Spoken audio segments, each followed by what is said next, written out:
Hello and welcome to It's Officially Rory and Momo. I am Momo Moon and I am coming together with an exciting friend, I'd say. Rory. Rory, would you like to tell us a little bit about yourself?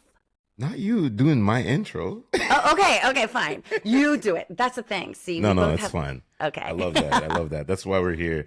I appreciate you on this Monday afternoon. Thank you. All that good stuff and whatnot. And welcome to have you here on the Mitchell Report Unleashed Momo collaboration. Yeah, this Yeah. is really fun because I call Rory a vocal butter because his voice is just has that je ne sais quoi that's like delicious. You just want to dip some lobster in it because it's so juicy. Yeah, that. I love that. Dipping lobster. Yes. So on this podcast, I think we're going to focus on just curiosity, getting to know each other in an authentic way, and talk about some stuff. You're right. Let's talk about it's a new year, it's 2025, Yes, new right? news. We're Mm-hmm. looking at goals, we're looking at things that we want to go forward in life.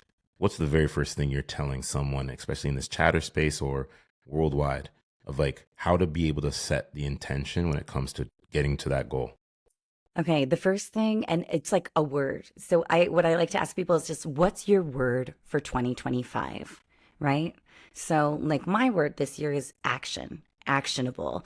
It's action in the depth of like, some people believe in karma, but what is karma really? Really, it's kind of those actions. How do your actions define your future? So action. The second thing I love to do is say, what are you leaving in 2024? And what are you bringing into 2025? So, what about you, Rory? Me, Yeah. what am I bringing in 2025 is the energy. I like to Okay. say, you hear me speak about an aura, right? Just being who you say you're going to be, Okay. stand up for what it is you believe in, and not having folks that are going to deter you off of that, right? I think that there's a lot of distractions. We have folks Yeah. that are rooting for us on the back end. They may not say anything to us. And you have some folks that are not rooting for you. They may be Mm. looking at what you do. So they have this envious title to themselves when it Mm. comes to what you're doing. And you can't pay attention to that, right? It doesn't matter if you're, in business, content creator, whatever you're doing, just do it to the best of your ability and make sure you have the right community around you. And yes, I just cursed. Have the right community around you because it's community, community, community. And if Yeah. you see someone that's not in part of your community, you got to go over them to say bye bye. You Bye. know, you Mm-hmm. know, no, definitely. Yeah. I feel that too because there's a sense of like ego, especially with social media. When it first came out, I think there were a lot of people like you could either get caught up in one vein, which is you look at somebody's post and you're like, oh, and automatically it makes you feel bad about your life. Or you look at somebody's post and it's like, oh my God, that's so cool. I love that. And you're happy for them. And I love to steer into that zone of where, because I think when you allow yourself to be happy and joyful for someone else's successes, someone else's beautiful family, someone else's wonderful fashion, then you're really allowing that magnetism to come right back at you. What do you think? It's Absolutely. like sometimes ego's like such a big word these days. I feel like people kind of say it flippantly, but it's really like you got to check yourself like in every moment when you're scrolling, when you're walking, when you're going through, when you're driving on the road, you know? Ego is the biggest detriment to your success, right? We all have an ego. It just depends on how it comes out, right? I think Yeah. some folks look at confidence, and because they see confidence or they may see how you walk and how you talk, it comes across with an ego. But it just means you're confident with what you're doing, right? Yeah. And in life, you got to be confident about yourself. Like anyone that's here in the chatter space, right? Yeah. Every time you wake up, you put your 2 feet on the carpet or the hardwood floor or wherever your sleeping conditions are, right? You got to have a sense of confidence about yourself. But you have to know not to present too much of an ego and make it all about yourself, being showboat like, you know. When I speak of like showboat, it's like constantly bragging, right? You have a lot of folks, and I've spoken in spaces where I know the money guys. The money guys that I know, Yeah. they don't have an ego.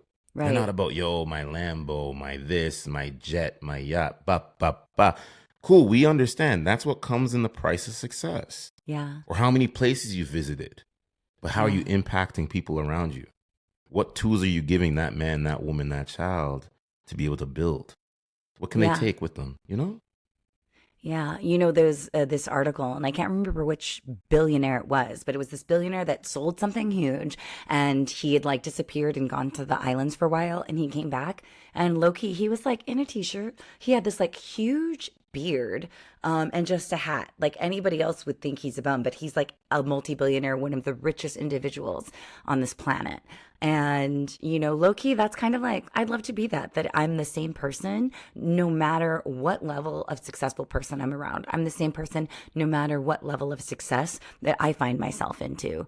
Um, you know, I think that a lot of times when people have this like ego about them or they want to like boast for themselves, it's the most tired thing because guess what? People are going to get bored when you're like, well, I'm this and I like to do that. It's like, no, people just want to have a conversation with you and get to know you, your soul. You know what I mean?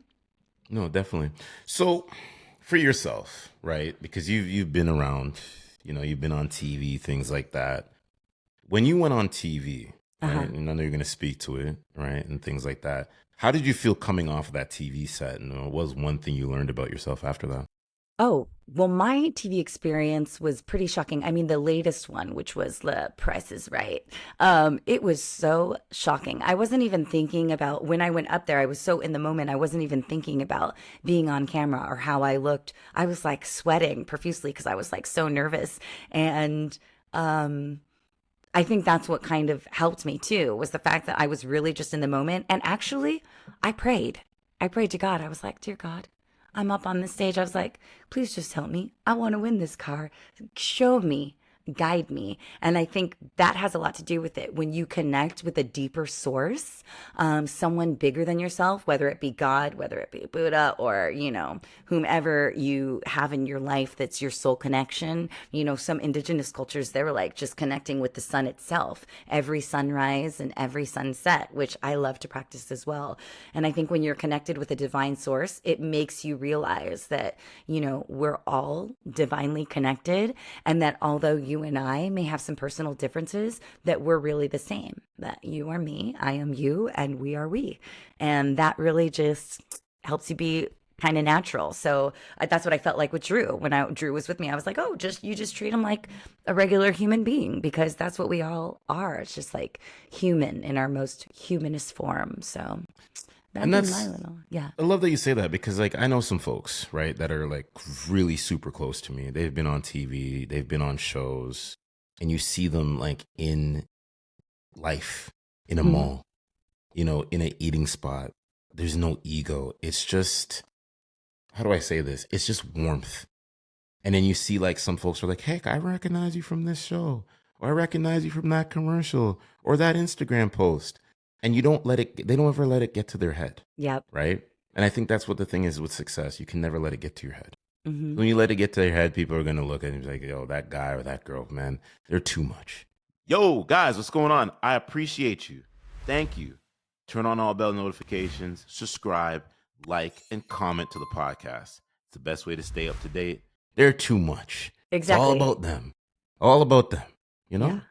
And it's off putting. Living in LA, you kind of bump into celebrities all the time because they're just everywhere because, I'm an actor, whatever, from every level. And there's, what's his name? Jack Black. He hikes in my neighborhood because I live right by Griffith Park. And he is just like a normal guy, and people will sometimes stop him, and he's never above meeting somebody and just giving them time, even though he's busy, he's walking his dogs, he's doing something. I have seen him stop and take selfies with people, even though that's his own private time. And I love that. Like he's just so down to earth and just willing to meet.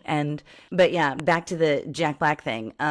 When you do meet celebrities, who will remain unnamed, but I remember just sitting at a restaurant, and we're having coffee, and he's having coffee at the next table, and he does this thing where he spills his glass of water, and he doesn't even flinch, and he just waits, for the people to come and get it because he's reading his newspaper. So his newspaper's like hit something, and he's like that doesn't even acknowledge the server, and I will see that. It's like, however you acknowledge the people that are the help is really what it says about your character as a human being. So, Absolutely. yeah. Absolutely. That's one thing that was always enlisted in me. Work hard no matter what's going on, right? Yeah. Show up. I always like to use sports references. Michael Jordan, flu game. Some folks are going to say it was alcohol poisoning or whatever the hell it was, but you got to show up even on your worst days. Hmm. Those are the best days to show up, especially when you don't want it, especially to speak to the gym. When you don't want to get to that gym, and I know shout outs to Fitness Danielle that's here on Chatter. Yeah. The days that you don't want to get to the gym is where you got to make it count the most. Straight up. Doesn't Yeah. matter. You know what? Fuck, I'm tired. I didn't get all that sleep. Shit. You don't have to go do weights. Go do some sort of movement. Walk on the treadmill. Yes. Heck, as long as you can work up that sweat and you feel good about yourself. And that's the Yeah. most important thing, you know? That's what they say. Nothing easy to do is worth doing. It's that hard road. It's like those people that climb Mount Everest. Why do they do it? It's like, they're climbers and the biggest challenge. It's like really putting that biggest challenge in front of you and then conquering it. It really esteems you, like you get self-esteem. So definitely putting in that work. I will say that one of my New Year's resolutions, I usually hike in my neighborhood. That's my thing, is that I hike, and it's been fine. It's been good. Hiking's all good, but I want to work out. So I was like, this is my thing. I was going to join a gym. Are you a gym fan? Do you join the gym? Are you Of gymming? What are course you I'm doing? in the gym. I'm in the Okay. gym after this conversation. Okay. You know? So what is your Um, gym, what's your repertoire in the gym? what I do in the gym. So Yeah. it's mostly strength and conditioning, a little bit of cardio. So fun fact, I did a charity boxing, which was 18 weeks back in 2023. What? And yeah, oh yeah, 18 weeks of just blood, sweat, and tears. Actually, blood, sweat, tears. Oh my You God, I know what I couldn't do mean? that. No, but you learn a lot about yourself. You know what I mean? And when I talk about the blood, when you're sparring, like Yeah. you might get hit in your face, you might get a little nosebleed. It's life. It happens. You got to shake it off. For me, Yeah. it was for homelessness, right? That's the Oh, whole reason good. why it was there for, right? So going into that, it was because of homelessness for the city. My only thing is I knew people were taking that because they wanted to be all about ego and self because they wanted to win, because they may Mm. have never won anything in their life. So to them, and that was the defining moment of, oh, I beat that person, but peel the layers back. This is for homelessness. This is for the fucking community. Excuse my Yeah. French. You know what I mean? It's for the community. It's not Yeah. for, the Instagram post and the vanity metrics and stuff like that. Because guess what? Folks that suffer from homelessness, they're not on social media posting about it. Yeah, that's right. You see what I'm saying? Mm-hmm. There's a Mm-hmm. whole other different ball game, and everyone here on Chatter I know can probably speak to homelessness around their surrounding area. Yeah, You know what I mean? And definitely. that's a whole other conversation for another day. But we know why that's happening. Because of the system, and that's really all I have to really say. And some folks don't maybe have the right people in their life to really be able to coach them through the things that it is, because mental health is a global phenomenon now, right? Yeah. And that's something that we have to exercise and speak about and talk about our one another's, and things like that. Yeah, I think homelessness is a huge problem here in Los Angeles, like probably every major city.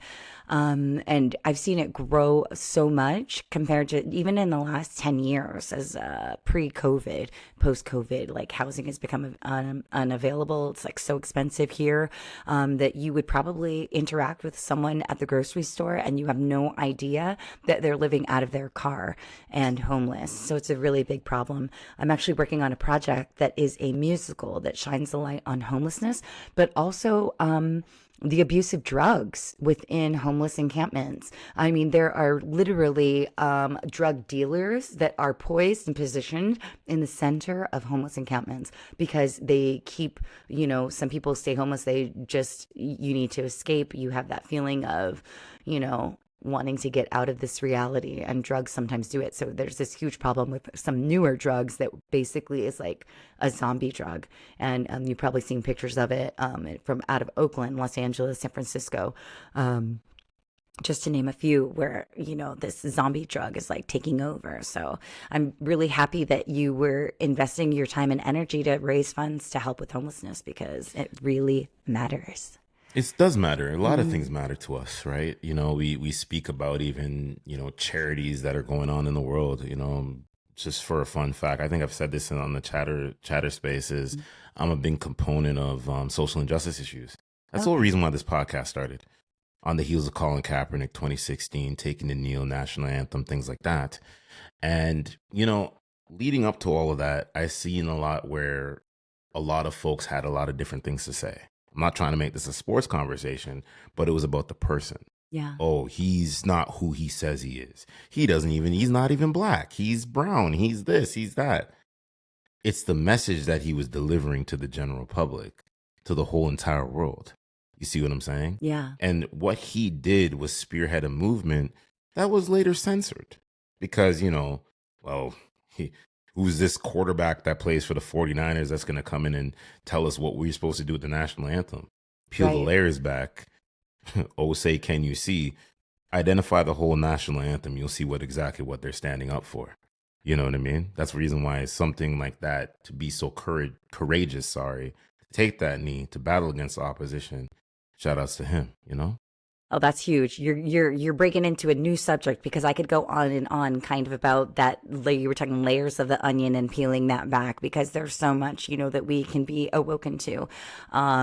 So much that's going on in I mean, as you know, in America, we recently had an election and, today is actually one of the biggest things because it's when we're going to have the confirmation of the election. So that's really huge, January 6th.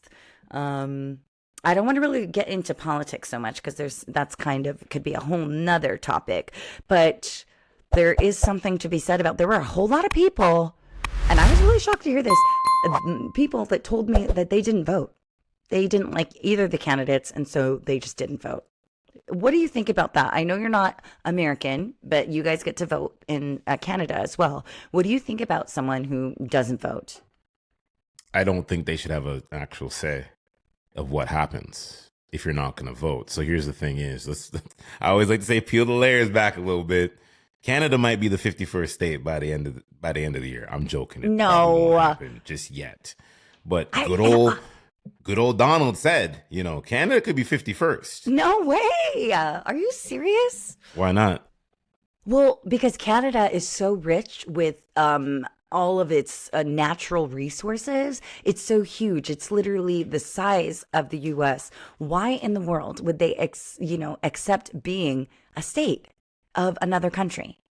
Well, we are aligned with America, with everything they do, and everything that happens in America comes back down to Canada. It's not all about, I hear all of the stuff that they like to say, maple syrup and the cold weather and all this. Heck, I don't know how y'all eat your waffles and your pancakes. You best be putting on some grade A not American, maple syrup. Canadian. Whatever syrup y'all be using and whatnot. Canadian. But you know what I mean? It's neither here or there. I think that, we're living in a different time now, though. Right? And I think when you see all of us in this diverse community, because we are very diverse, Mm-hmm. we have to know what it is we want to speak about and what we have to somehow silence as well. You know what I mean? Because we know that there's a bigger opposition that's going on in the world, right? Some folks are going to say, well, the president or the prime minister in Canada run the country. When realistically, there's another set of people above those people that are above those people that are above those people. So you got to ask yourself is what type of programming is going on versus what's being actually said into our general landscape of what it is we want to believe, So I think there's some folks that are around us that are very sheepish. They believe in what they want to believe. If the news said it, that means it must be true. Right? Got to dig your own research up, I'm sure it is. It was on the news. Brings me to this conversation and it's something I'm so passionate about is what is diversity and what does inclusion truly mean? For you, what does that mean? Well, my ethnicities, I am 47% Korean. So the majority of what I was Korean. But growing up half Korean in Texas, of all places, and also when I would visit Korea, I was never Korean enough to be considered Korean. But then I'm 18 different ethnicities Korean being one of them, Korean is literally the most that I am. I think being diverse is, so when you say that question, being diverse, it's like, oh shoot, I don't know anything but this. So like diversity is like I'm eating, sleeping, breathing, diversity. But when you talk about inclusion, it's really like me finding out what I am, finding out all of those cultures, connecting with my ancestors, knowing that this land is from here, my part of my DNA is from here, appreciating that. But then also, once you get to the end of all of it, it's realizing that I am the same as you, you know? Absolutely. Is there a time you could speak to when you felt that you were judged in Oh my God, society? all the time. I mean, I Mm. remember growing up in Texas, they would be like, hey, and everybody was really friendly. It was kind of like the un-PC jokes that used to happen all the time. And so somebody was like, hey, Monique, come on, let's name your kids. And they threw down, silverware, and they were like, ching, chang, chong, ching. And I was like, and everybody was like laughing, like thought it was the most funniest thing. And I was like, it's so not funny. Like I thought it was so dumb. That is just dumb. But and I don't think you could get away with doing that today. So I love that transition. And on the diversity note, speaking about the royal family, and I know a lot of people don't like her. I loved that Meghan Markle, was there. I really, when she first got married to Prince Harry, I thought, oh God, this is potential for there to be a whole new era of the royal family. But the thing is that institution could not accept a person of color. And that was Mm. really, really disappointing. Mm. What Here do you we think? go, ladies and gentlemen. Uh-oh. Tell me. The conversation about color, right? I don't see color because I know once we cut our hand open, it's blood. Amen. We're all bleeding the same blood. You know what I mean? And just imagine when you cut your hand open, if it's accidentally, right, or say for instance we're chopping on the chopping board and that's you cut your finger, it's gonna be that bright color until the oxygen hits it. You see what I'm saying? Mm-hmm. We all bleed the same freaking blood. So why is color always have to be a thing? Well, let's think. Us colored folks, we've all been gone through oppression. Yeah. And maybe this may be a little controversial when people talk about equality. There's never going to be such thing because you need to see everyone as whole first before you Yeah. get to the equality conversation. And if anybody wants to debate that, by all means, we can have the conversation. Yeah. Well, I actually agree with you because I do think that there is a sense of entitlement in certain, where and it's going back to ego, where you kind of, oh, I'm better than them because I'm this, or even like somebody that's like, oh, I'm 100. Even the Korean people that I faced racism from, they were 100% Korean. My mom is a 16th generation princess from the Jijong-i family, and I was not accepted in that lineage because I wasn't 100% Korean. So that's like, oh, it's like saying that now suddenly my DNA or my heritage or what the family history doesn't apply to me. I don't know. I really have hope for the future that as we get more aware, I don't, not, some people actually oh my God, something happened to me on an X space. Should I talk about it or not? Let's talk about it. Why are we here? Let's talk about it. Okay. So this was like a reading room, and I'm new to X spaces. So I just started probably, I don't know, my first space was like in September. And then I was doing my very second space with someone who has a lot of followers, brought some people in, and it was more of a reading room. So like spiritual, where we're giving like spiritual readings to people.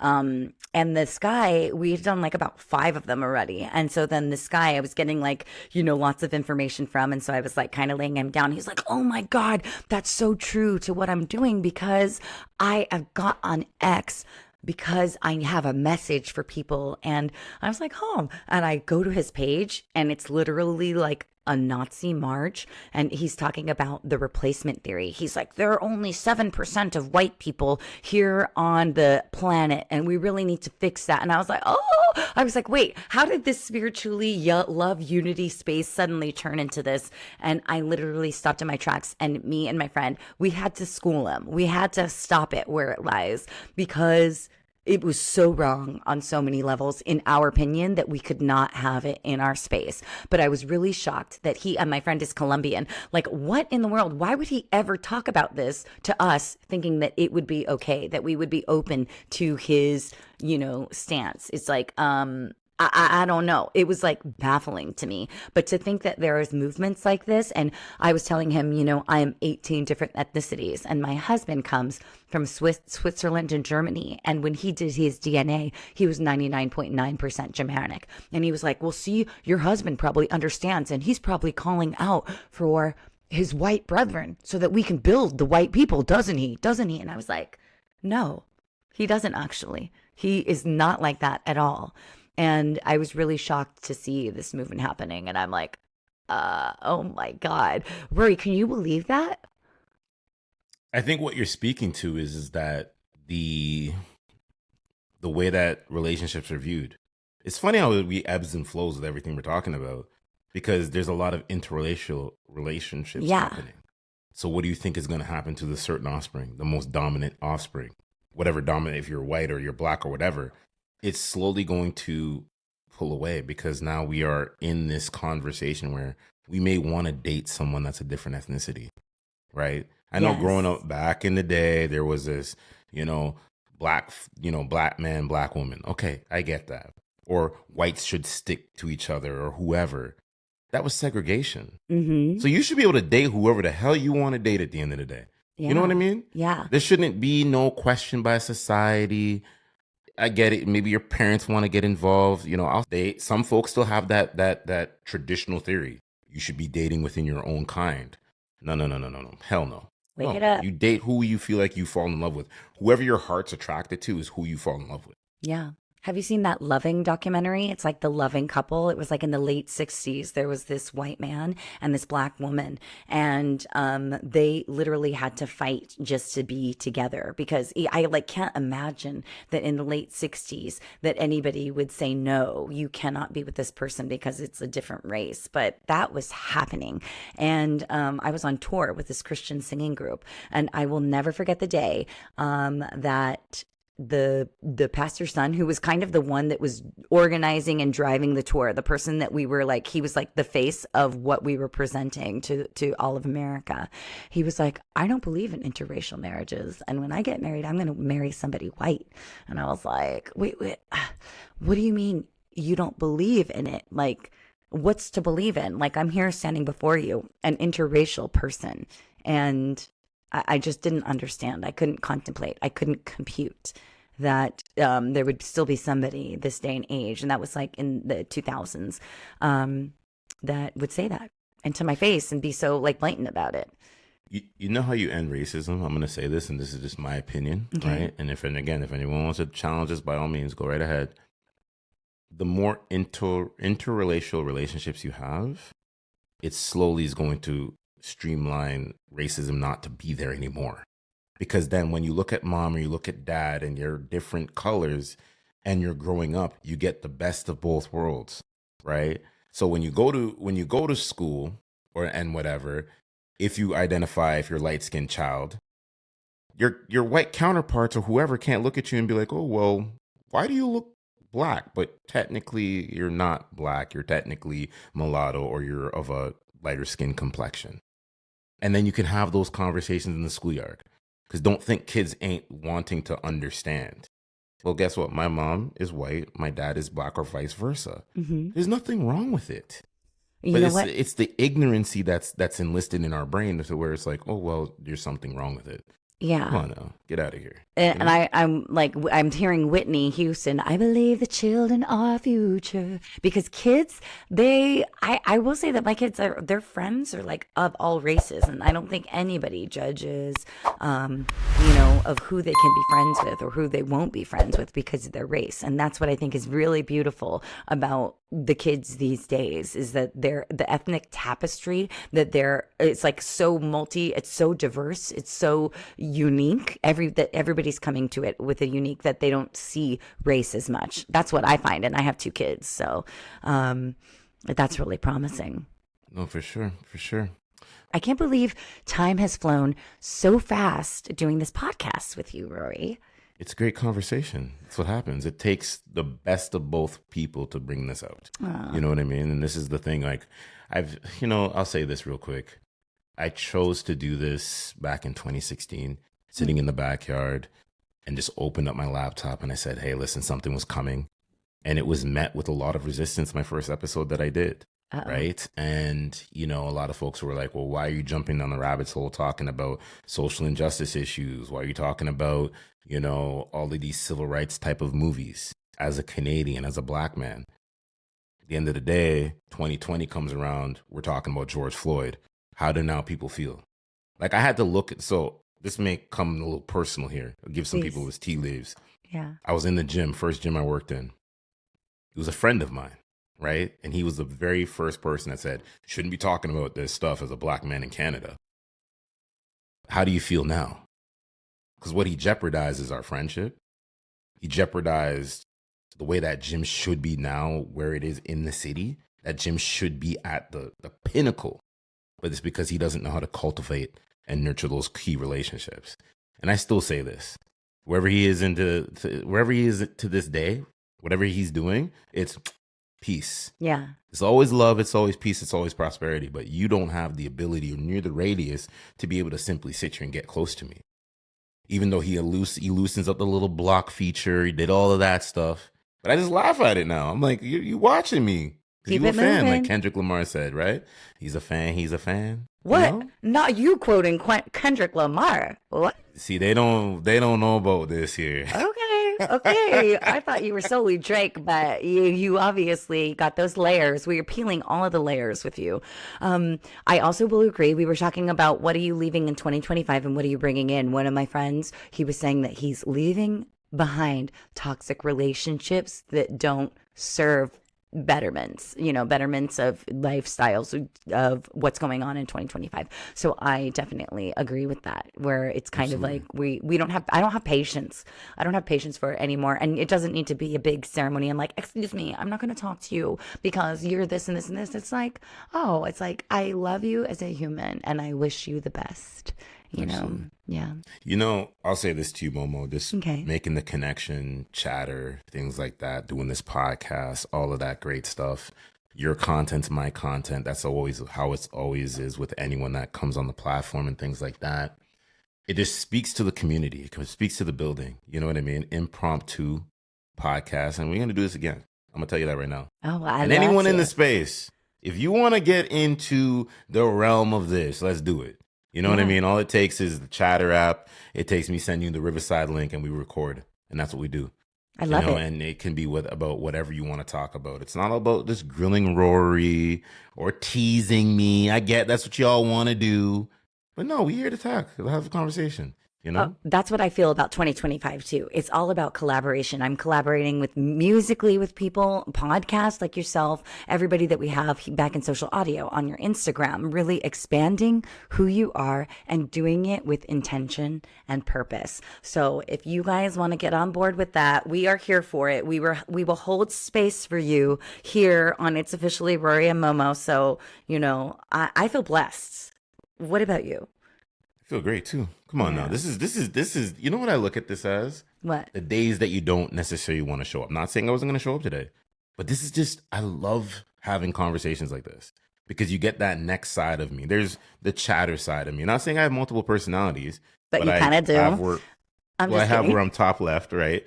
And then you have where I'm not top left. I'm sitting in the free flowing audience. And then you have the podcast. Then you have me in real life situation. You know what I mean? So, like I said, anyone wants to collaborate, drop the ego at the door. Let's make things happen. Let's make motion happen. Before we get out of here, any closing conversation you want to bring? Any words of encouragement? Oh, well, maybe for everybody out there who's maybe being like, well, I could do it, or I won't, it's just do it, just do it because you can. Oh, that's Marcus Black. So, but really, you all have the ability. We have the air in our lungs that we woke up with this morning, and that's really all you need. So if you think you can't, I want to tell you that you can, and we are here for you. Absolutely. Yeah. Here's what I'll say is just show up. No matter what's going on, just show up. Just, like I said, I spoke to it in the beginning. Put both of your feet on that carpet, on that hardwood floor. You rise out of bed. Then your next step is you're going to the washroom. You got to look at yourself in that mirror. You got to brush your teeth. You got to wash your face. And you got to say how am I going to impact today and make it be my best day? It's always love. It's always peace and it's always prosperity. Doesn't matter to anybody out there that's done me wrong or said certain things or turned their nose up into the sky. It's all what it needs to be because I know that you'll always consistently have to just pay homage and just do what you need to do. It's always love. Momo, I appreciate you. So much love to you, Rory. I Yes. definitely appreciate you, my vocal butter. Mm. I'm all for it.